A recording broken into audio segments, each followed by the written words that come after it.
bill ku parliament iloleni ipange pass chifukwa nkhalamba za ku Malawi ndi mpuzi za atsogoleri sizinapindulire Malawi mwatichedwesa agalu ino.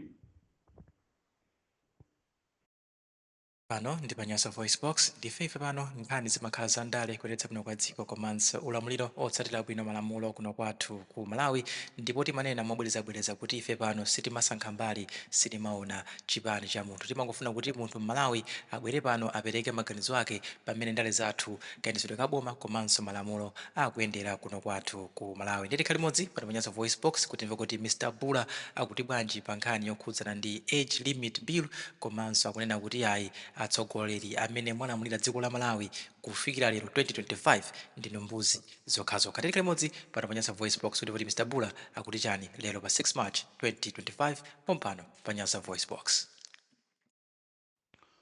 Choyamba tikupaseni moni konse kumene muli, konse kumene kuli zikaya ku Malawi, kuphatikizapo nonse amene muli mayiko akunja, mulandire moni kumeneko. Ili ndi tebulo la Malawi Voice ndi Mr. Bula. Apa tikufuna tizukute tilankhule nkhani ya age bill, nkhani yomwe yabwera ikuzungulira imene anthu akuyikambirana, imene ikufuna ikalowe ku parliament. Age bill tikufuna tiyione ubwino komanso kuyipa. Tikufuna tiyione kuti kodi ikubwera ikufuna ipindulire chani ku ziko, nanga ikufuna itani. Kodi tikufuna tiyione age bill imene makona angati, ngati ziko kapena ngati nzika. Choyamba ife a Malawi Voice sitimabwera ndi audio siku ndi siku, si anthu ongosegula pakamwa zilizonse, koma pa zinthu zofunikira kwambiri kuti tikepo mlomo timayikapo. Monga pa age bill tikufuna tiyikepo mlomo. Ineyo ngati leader wa Malawi Voice ndakhala ndikufotokoza komanso kupanga mavidiyo ma social media. Pa social media ma videos ambirimbiri okuzana ndi age bill, ndipo ndinaziyamba ndikale miyezi yambiri yapita kumbuyo. Ndipo ma video amene wakumapezeka pa Twitter, pa TikTok, pa Facebook, pa WhatsApp, pa X, akupezeka mothinana kwambiri polankhula za age bill. Ndiye lero lino tikufuna tione age bill makona onse folo kuti kodi ndiyopindulira Malawi, kodi sogolo lake ndi lotani, nanga kuyipa kwake ndi kuti, nanga ubwino wake ndi uti. Amalawi ngati ziko tataya nthawi yathu pachabe. Nzika za ku Malawi zataya nthawi pachabe. Azisogoleri amene mwalamulirapo Malawi kufikira lero 2025 mwatitayisa nthawi. Ndinu anthu oyipa, anthu opanda phindu, anthu oti simukufunikiranso kwa nzika zoganiza bwino mmutu mwawo. Ndibwerezenso pamenepo. Azisogoleri amene mwalamulirapo Malawi kusafika lero 2025 chilandireni ufulu kwa azungu, ndinu mbuzi za zisogoleri. Palibe chilichonse chimene tingakulozeni kuti awa anamusuntha Malawi kuchoka apa kupita kusogolo. Malawi wakhala kuzungulira pamodzimodzi kufikira lero 2025, ndipo ndinu anthu oyipa, anthu opanda phindu. Kuti nzika zambiri za ku Malawi zisamakhale zoganiza bwino ndi chifukwa cha azisogoleri amene mwakhala mukulamulira ziko. Malawi ali ndi chilichonse chofunikira. Mukamabwera pa udindo nthawi ya kampeni, nthawi yopereka manifesto anu, malankhula zambiri, koma palibe olo chimodzi chimene mmakwanirisa, koma kuzilemeresa nokha ndi kulemeresa amene akuzungulirani, azibale anu ndi ana anu. Koma ziko ndi nzika nkumasaukabe. ndizomvetsa chisoni kuti malo ena ku Malawi olonjigo sakuuziwa kufikira lero pomwe tasintha azisogoleri 6. Ndizomvetsa chisoni kuti ku Malawi kuli malo ena amene olo skulu ya bloko sakuiziwa koma tasintha azisogoleri 6 pomwe azisogoleri osewa mafamili awo kufikira lero ndi olemera palibe osauka. Onse amene ayenda ndi azisogoleri amenewa ndi olemeranso palibe osauka. Mwatitayisa nthawi mwatichedwesa. Lero lino ndikufuna ndilankhule za Ejibiru. Ejibiru ife tikuyipanga support ngati Malawi Voice chifukwa akamanena kuti sogolo la achinyamata amatanthauza kuti achinyamata azipeza zochita, azikhala ndi zochita, azikhala maudindo.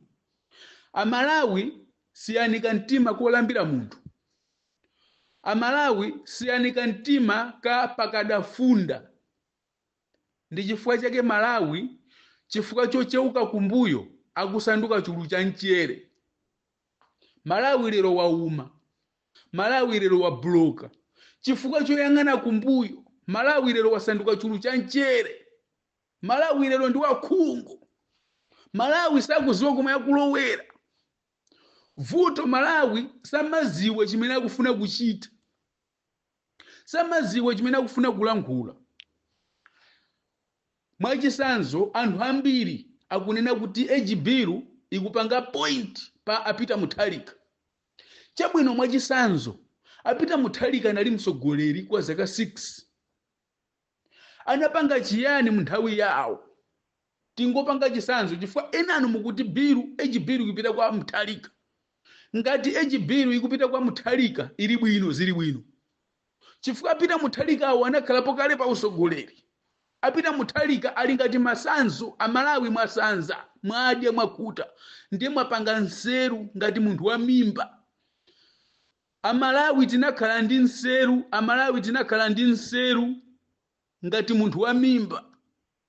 Kuwasaza apita Mutharika kuwasaza. Vomit. Pano masanzo omwe aja Amalawi tikufuna tiadyeso. Mitu ikuyenda. Munthu mzimayi wakwatiwa ndi mamuna. Mamuna kummenya, mamuna kumpanga nkhanza, mamuna kunkhapa mzimayi. Kenaka mzimayi pakana kundula mkono. Mzimayi kuthawa, ndingafe kuthawira kwawo. Kwawo kuja mzimayi uja akugona ndi njala chifukwa choti sanalime. Kwawo kuja mzimayi uja akuvutika chifukwa choti kutaka gule zinthu pa msika. Koma ali ndi moyo. Chifukwa choti wapanikizika kuja kwa kuganiziraso zoti iyeyo abwerereso kumbuyo kwa mamuna yemwe anadula mkono. Kodi mzimayiyu akapita kujako mamuna ujayo akamusiya ndi moyo kapena akammalizisa? Yankho ndiloti mamuna amene anampanga nkhanza uja mapeto ake sikulina zampheratu. Amalawi yang'anani m'maso, Pita Mutharika alibe sogolo lililonse. Ndikufuna ndilankhule moveka bwino. Pita Mutharika ndi manyaka. Si nthawi yofunika kumalankhulaso za Pita Mutharika iyi. Pita Mutharika is nobody. Mchona. Ejibiru ndi abwino. Chifukwa nkhalamba zizipita kumuzi zikakumba manda. Nkhalamba zikafika 80 zizipita kumuzi zikasegulira manda zikakhala ndi azukulu.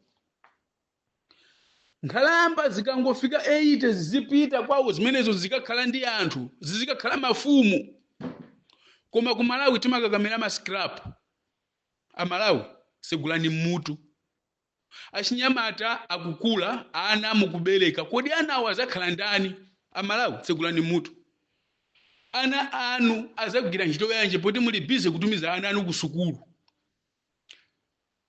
Ineyo ngati Malawi Voice ndi gulu la Malawi Voice lose ndi bungwe lose tikupanga support Ejibiru ku parliament. Isupporteni bill imeneyi paka ipange pass kuti manyaka amene iwowo ata mphamvu amene iwowo amati akagona lero kukazuka mawa akapume kumuzi azikacheza ndi nsomba ku nyanja.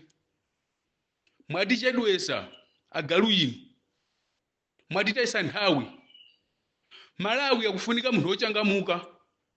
Mwinaso mukanasisaso ifike 60 kuti ikafika zaka 60 munthu akadusa asazamireso.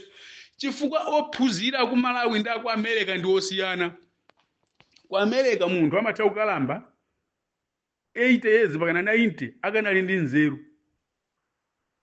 Okalamba yemweyo kumpitisa ku Malawi basa manguliza mkononoto. Mukamaona anachisale akuisapota age akuikana age biru akunkonda Peter Mutharika. Ndi chifukwa choti Peter Mutharika akakhala pa udindo amene amalamulirayo ndi chisale. Peter Mutharika akakhala pa mpando amene amalamulirayo ndi mkazi wake.